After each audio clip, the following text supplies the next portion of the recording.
দিন দিন মানুষের অজুহাতটা বেড়েই গেল আর সেই অজুহাতের কারখানাই হচ্ছে মানুষের মনে এবং রক্তে। তাই প্রত্যেকটা মানুষের স্বভাবে এবং রক্তে যেন মিশে আছে অজুহাত নামক শব্দটা। ফ্ল্যাশব্যাক। হ্যালো এভরিওয়ান, আসসালামু আলাইকুম। আশা করি সবাই ভালো আছেন। আলহামদুলিল্লাহ আমিও আপনাদের দোয়ায় ভালো আছি। শীতের দিন আসলেই হচ্ছে আমার ঘরে এইরকম টাকি মাছের ভর্তা প্রতিদিন লেগেই থাকে। কারণ আমার ঘরের সাহেব উনি তো টাকি মাছের ভর্তা অনেক বেশি পছন্দ করেন। কম বেশি কিন্তু সবাই টাকি মাছের ভর্তাটা অনেক বেশি পছন্দ করেন। কিন্তু সমস্যা হচ্ছে এই টাকি মাছের যে কাঁটাটা এটা বাছতে অনেক বেশি সময় লাগে। আমি কিন্তু এখানে ৩টা টাকি মাছের পিস নিয়ে নিলাম। ৩টা টাকি মাছের পিস আমি হলুদ, মরিচ, লবণ দিয়ে এবং ধনিয়ার গুঁড়া দিয়ে মিশিয়ে নিলাম। নেওয়ার পর তাওয়াটা গরম করে এরই মধ্যে আমি মাছটা ভেজে নিব। অজুহাত যেন মানুষের রক্তে এবং মনে মিশে গেছে। তারা দিন দিন এত অজুহাত ধরে, সেই অজুহাতগুলো একদমই ভালো লাগে না।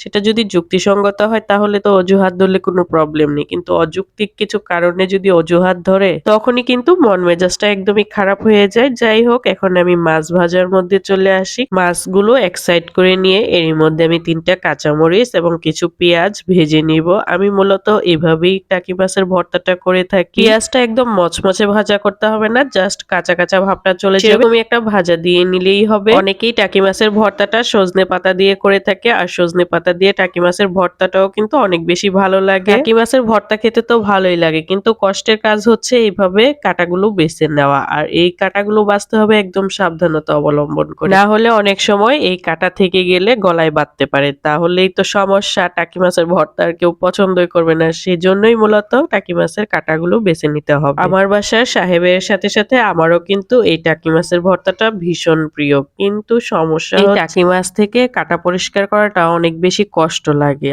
আর এত বিরক্ত লাগে একটা একটা করে পরিষ্কার করতে হয়। সেজন্যই মনে হয় মুরব্বীরা বলে সবকিছুই খাওয়া সহজ, কিন্তু গড়ে তোলা বা কোনো কিছু তৈরি করা অনেক বেশি কষ্ট। আমার রিকোয়েস্ট থাকবে প্রত্যেকটা মানুষের প্রতি যারা কিনা আমার এই ভিডিওগুলো দেখছেন, অবশ্যই মনে রাখবেন আপনারা অযথা কারোর সাথে কোনো অজুহাত দেখাবেন না। কাঁটাগুলো বেছে আমি মাছটা এক সাইড করে রেখে দিলাম। আরেক পাশে আমি কাঁচামরিচ, পেঁয়াজ আর একটু লবণ দিয়ে আর একটু সরিষার তেল দিয়ে একটু চটকিয়ে নিলাম। এখন একটু সরিষার তেল দিয়ে তারপরে মাছ এবং কাঁচামরিচ, পেঁয়াজ একসাথে মিশিয়ে নিলাম। আর মাঝখান থেকে একটা দুইটা কাঁটা বের হচ্ছিল, এগুলো আমি পরিষ্কার করে নিলাম। আর এইভাবেই আমি টাকি মাছের ভর্তাটা বানিয়ে ফেললাম। আমার এই রেসিপিটা কে কোথা থেকে দেখছেন অবশ্যই কিন্তু কমেন্টে জানাবেন। এই রেসিপিটা আপনাদের কার কেমন লেগেছে তাও কিন্তু কমেন্টে জানাতে একদমই ভুলবেন না। আর প্লিজ সবাই বেশি বেশি করে শেয়ার করে দিবেন, লাইক কমেন্ট শেয়ার করবেন বেশি বেশি করে। আজকের ভিডিও এই পর্যন্তই। সবাই ভালো থাকবেন। আল্লাহ হাফেজ।